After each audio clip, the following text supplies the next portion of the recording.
Ladies and gentlemen, now welcome today to the start of the incredibly controversial video series Top 10 Champions of every single class. Now, this is a series we haven't updated on the channel for over a year and a half now, and we've had so many requests to do one for 2020, so I thought now would be the perfect time. And I thought we'd start with the Cosmic class, one of my favorite classes, and this list, the top 10, has been so hard to do, because all these characters are absolutely amazing, especially like the top 5 or 6 of them are so good, and they're very hard to order because depending on the mode of gameplay, the nodes, the matchup, whether or not you have boosters active, you know, the order very much fluctuates, and also mastery setup as well. There's probably about 20 different variables that go into ordering and deciding these characters. So I thought I'd order them based off my personal experience, and again, this is just my opinion. So if you have a different opinion, if you have a different experience, which I imagine many of you do, that's absolutely fine. So bear in mind that this is a rough top 10, and I love all of these characters, but we gotta give them an order. I've committed to this order, man, so let's go through it. So at number 10, we've got Carnage. Now, Carnage, after his buff last year and a revamp, is just a damage machine. But this year as well, he got the Red Goblin synergy, which takes that damage to a crazy new level. Fully ramped up with the Red Goblin synergy, he rivals and surpasses most Beyond God tier champions in terms of their maximum damage output. The damage is just crazy. There is so much power gain at the start of playing this character, and also continued if you do have the signature ability as well. The bleed damage is absolutely nuts. You've got a lot of unblockable special attacks as well. The kind of big con with Carnage is he doesn't have much general utility, but also the direction we see the game moving in, there's kind of a lot of new wave utility that's based off the amount of buffs that a character has, or the amount of debuffs the opponent has, and I think we're seeing more and more uses for Carnage.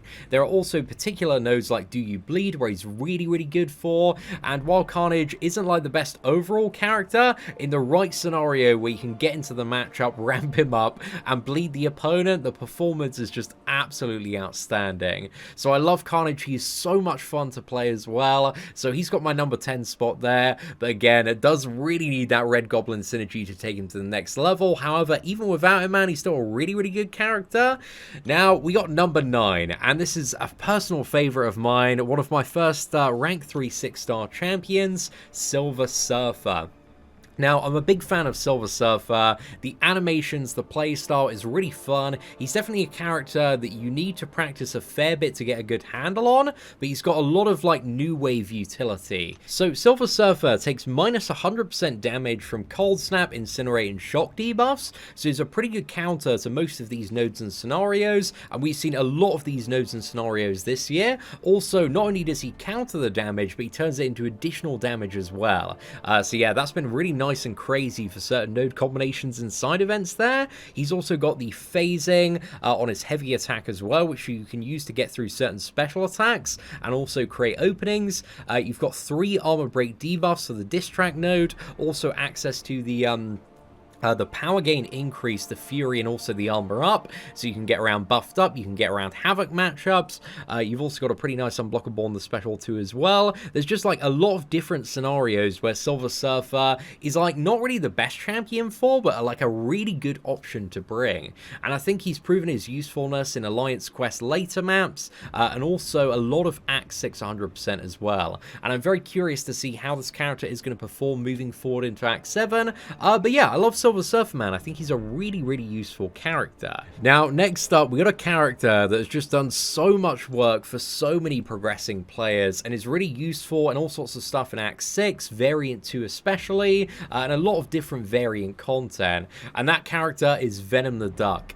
Now, he needs a couple of matches to kind of ramp up and get going, but once you're there, man, it's kind of pick and choose how you want to build this character. You can go for crazy damage and crazy power gain. You can go for regeneration and sustainability, it's kind of up to you to pick and choose like what buffs you want to carry forward. And there's lots of different ways to build up this character to deal with certain nodes and scenarios, but he's just so useful. This guy carried my last free-to-play account so far in Realm of Legends Act 5 completion, and has done all sorts of stuff in variant content. So yeah, I love Venom the Duck, and any scenario where there's just like a massive armor node, he just flips that on the opponent, burns through, and it's just so incredibly satisfying. But also he has access to again, a lot of buffs, a fair amount of debuffs as well. Even when he can't bleed the opponent, he still applies degeneration, so that is really nice. But there are just so many scenarios, although Venom the Duck technically is quite a simple character utility-wise, that he's just absolutely amazing for. So yeah, I love Venom the Duck, man. Absolute MVP for so much content.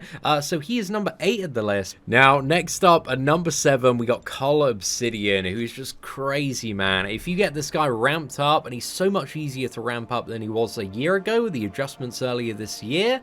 Plus on top of that, the Guardian synergy is so good because it gives 1,000 additional block proficiency, and one of the biggest cons of Obsidian was he always had very low block proficiency comparatively speaking, but it kind of fills the gap with the Guardian synergy and just makes this character an absolute sustainable beast, man. He is so good, and you've just got one of the highest damage output potentials once you got this guy ramped up for all sorts of what is it, short to mid fights.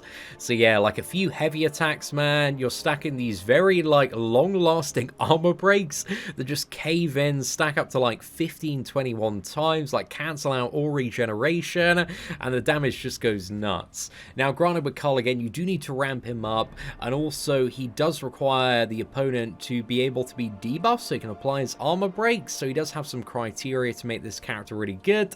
But for progressing players, man, you get like a 6-star or 5-star Obsidian very early on, you are laughing. He's just destroying so much content, nuking through some of the variants. So yeah, I love Obsidian, man.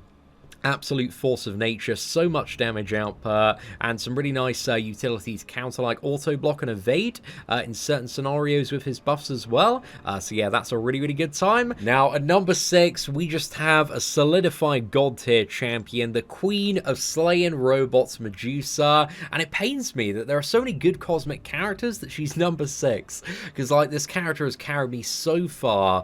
If there is a robot that you can debuff, you can armor break, you can just completely shut them down, not only in terms of their power gain, but all of their ability accuracy as well. So she makes so many robot fights in the game just an absolute walk in the park. But this year as well, she's definitely got like competition for the title of Ultimate Robot Slayer, because of the Magneto buff, man. He is so good against metal characters, and that special 3 has a ridiculous amount of damage output. So yeah, she's definitely got a little bit of competition across the classes. However, there are certain scenarios like Variant 1, for example, where she's the only character that can be brought in, and she works so incredibly well there. So yeah, Medusa, if there's a robot and it's got to go down, she's amazing for. She's also got some pretty good damage across the board, and also her auto block via the awakened ability is very nice as a safety net to fall back on if you do mess up and make some mistakes. So yeah, overall, man, I still love Medusa, and her bleed is very strong, as we saw in like, what is it, week 1 of the Summoner Showdown, man. As long as you can keep that armor shatter active and just play very aggressively, she still packs a massive punch and delivers some really strong god tier damage output. So yeah, Medusa, man, honestly is so worthy of a top spot on this list. Now at number 5, and I feel like number 5 and number 6 are so close together, but we've got Venom. Now Venom is a character, I swear, like every couple of months, man, he just gets better and better. There's always something coming out that just makes Venom an even better character, and this month it was Spider-Ham. He's just one of the top counters for dealing with him. A couple of months ago, we had Variant 5, the symbiote variant, and Venom is just crazy good for that. And also in a couple of weeks' time, we got the villains variant, and I imagine Venom's going to be really good there as well. But Venom's just crazy. Just shuts down the evade on any Spider-Verse heroes. You got massive damage output. You've got debuffs. You've got buffs. You can also nullify buffs off the opponent via your special 1. You can also counter auto block effects on minus 18% health on the opponent, so you can get around the final phase of Iron Man Infinity War, and also via the special 3 you can deal additional damage based on the amount of buffs that you do have active on him. Plus on top of that, we got armor breaks on the heavy attacks as well to counter characters like Killmonger, Emma Frost. Again, he's just got so much crazy stuff that he brings to all sorts of different scenarios, and also armor up to counter Havoc. Like, the more you play Venom and watch gameplay, the more you realize he just kind of works for like all sorts of crazy stuff, man. He's such a versatile champion, is amazing for so much stuff in Act 6 100%, so good for so many of the variants as well. So yeah, I just love Venom, man. I think he's very worthy of a top 5 spot on this list. So now we're on to the top 4, and this again is a very subjective ordering depending on your mastery setup and personal experience. But number 4 for me is going to be the movie version of Captain Marvel. Absolutely phenomenal character. What I love about her is she's paired with Nick Fury. Nick Fury, you want to bring like everywhere, man, so it's a very easy pairing there.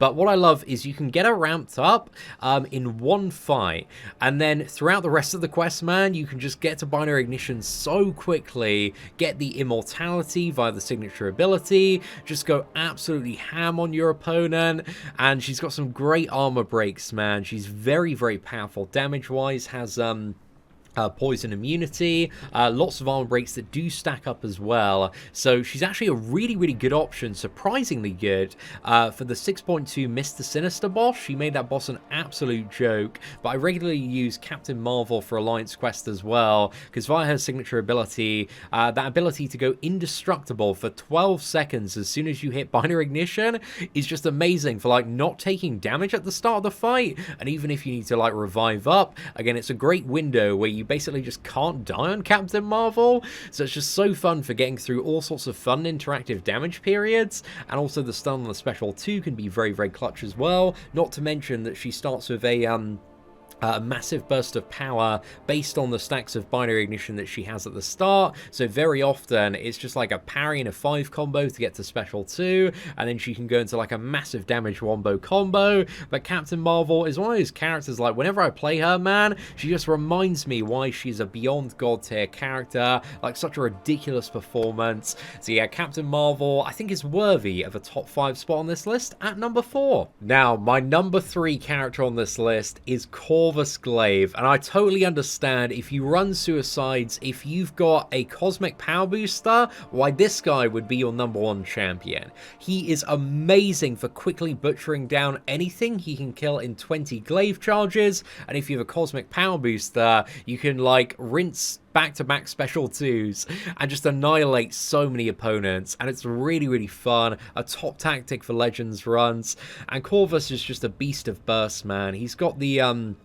ability to counter evade and auto block with the Proxima Midnight synergy, and via the awakened ability, as long as you have at least 1 glaive charge, you can't die from external damage. So if you play fights like very carefully toward the end as well, and just hit into the blocked hits of the opponent, there's some crazy stuff that you can clutch a Corvus, man. He's such an amazing champion for all sorts of scenarios, and again, the glaive immortality as well prevents you from being instantly clapped at the start of the fight, so you know, he's a very safe champion to play for a lot of stuff. We have seen a very common theme in the last year and a bit of a lot of like anti-Corvus champions, generally speaking, like Ebony Maw, Havoc, Mr. Sinister. He does power through like some of them quite well, but again, there's a lot of stuff that has been more toward the anti-Corvus level of design, because he was so dominant for so long, and to be honest, man, for like 90-95% of the content, he still is. I think his overall uses lag behind like a little bit in certain pieces of variant content, but if you've got like a 6-star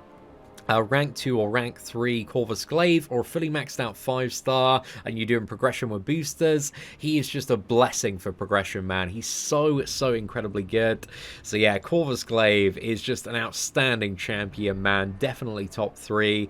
Immune to bleed, also immune to cold snap damage as well while he has his glaive active, and I think being able to crit through the block is an absolutely amazing piece of utility that just makes him like the best option for invade nodes as well. So again, Corvus, man, I just don't have a bad thing to say about him. He's an absolutely outstanding character.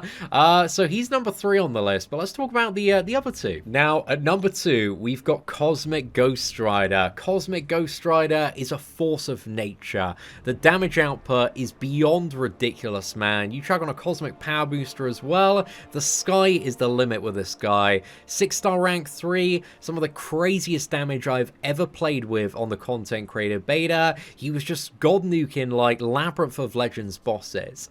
And even on the live version of the game, my 5-star rank 5, there is so much damage output, so much reach, so much potential, and his utility is absolutely fantastic as well. He's fully immune to Bleed and Incinerate. Also, when you reach 5 judgments, which is very common, you power lock, you heal block, and you fate seal the opponent. So this is amazing utility as well as a cosmic champion that's constantly stripping buffs from the opponent. I was so surprised the more testing I did with Cosmic Ghost Rider when he was clearing very unexpected matchups like Vision Arcus, for example, because he just strips like all of the power gain and locks it out. So yeah, he's just absolutely insane for that as well. When fighting villains, automatically applies an armor break, so instantly counters characters like Killmonger. There are so many armor breaks, there are so many buffs on this guy as well for buffed up and also distract nodes. There's just like so much traditional utility, but also like new wave utility as well.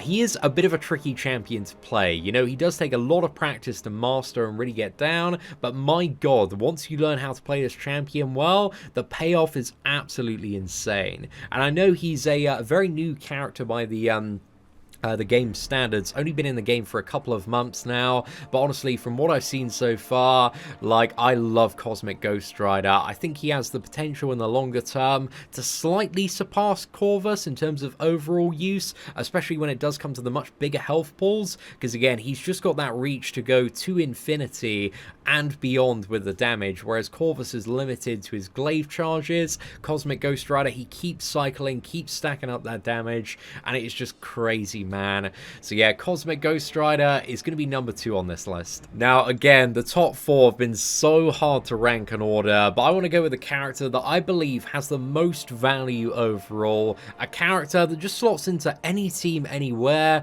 and always has a solution to something. Hyperion has access to Fury buffs, power gain, massive power gain at that, so you can constantly look for ways around the opponent using his special attacks. On the special 1, you've got loads of Incinerate. On the special 2, you've got a stun, and also an armor break as well. And if you're very lucky, you can chain on the stuns, man. I've had some ridiculous Hyperion takedowns via that.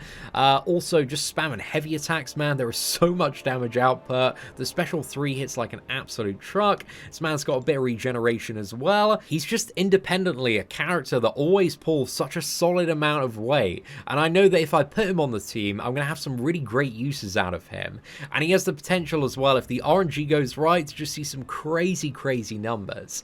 I had such a good time taking this guy into Abyss of Legends versus Havoc, and very often I use him as one of my best Havoc counters on my main account, just because that stun on the special 2 is so good for kind of pushing Havoc back to his special 2 as well. But Hyperion, although he's a seemingly simple character on paper, I feel like he proves himself time and time again when it comes to difficult content where you really need some interesting counters and solutions. So yeah, Hyperion, man, although it may be slightly controversial to put him over Corvus Glaive, I think he just adds so much value to the roster of anybody that obtains this character and is a progressing player in the game. Like, there's just so much he can do in Variant 1, Variant 2, absolute MVP there. He carried me so hard for so many buffs in Variant 2 when I didn't have like good XL champions available. Variant 3, he's so good, even with a minus 50% damage reduction, that for a lot of people he's one of the best Kang options. So yeah, I love Hyperion, man, and I think, like, at least for me, as somebody that doesn't run the Suicide Masteries, out of all the cosmic characters, he's probably been the the Cosmic Champion that throughout the history of the game has done the most for myself and my account. So yeah, I love the man. He is so incredibly good. But again, this top like 10 list is very subjective based on your mastery setup, the boosters you're using, the mode of gameplay, because Hyperion, like, he isn't that great for a lot of stuff in Alliance War. He actually was at one point, I think, one of the best options for dealing with Warlock final bosses, but very often, like, Corvus has outsurpassed the performance of Hyperion in Alliance War. But yeah, overall, man, at least from my personal experience and my account, Hyperion has always been one of my biggest MVPs there. Now, to cover some honorable mentions as well, we've got Vision Arcus, the power gain, the ability to shut down robots and tech characters, very valuable. I think a lot of the time he just gets outshined by Medusa, especially Magneto now as well, and just a lot of other cosmic champions generally speaking, but it's still not too bad there for the most part. Also, Proxima Midnight, if there's a longer scenario where you can complete all her missions and there is no damage cap, then yeah, you can see some really crazy stuff out of Proxima. I think, like, as a lower star powered character as well, she has the ability to punch up in a lot of scenarios because of her crazy damage output. So yeah, I think moving forward in Act 7, we might see some really good uses out of Proxima. Hela as well has some very big damage if you can ramp up her Furies.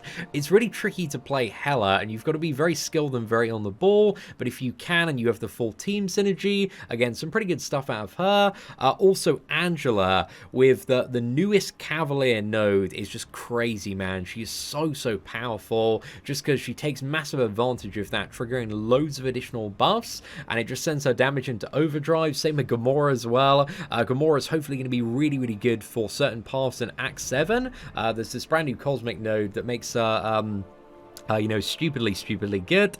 Also, Black Bolt with the Hit Monkey synergy, man, is crazy good. We're gonna give mad love to Ronan as well. If you can stun the opponent and you have, like, double power gain or reduced cost for your special attacks, Ronan is MVP for so many scenarios. Or if there are lots of buffs on the opponent, Ronan is very cheesy for a lot of stuff, so he can be, like, absolutely amazing for the right scenario. And of course, we gotta shout out Heimdall, man. Synergy MVP, like, not the worst character in the world. Damage is a little bit lacking, bit slow to play, but he does have a pretty nice True Striker buff there, so yeah, that's not too bad. But overall, ladies and gentlemen, let me know your thoughts on the top 10 Cosmic Champions as of December 2020 in the comments section below, and if you did enjoy today's breakdown, please do smash that like button, that'd be greatly appreciated.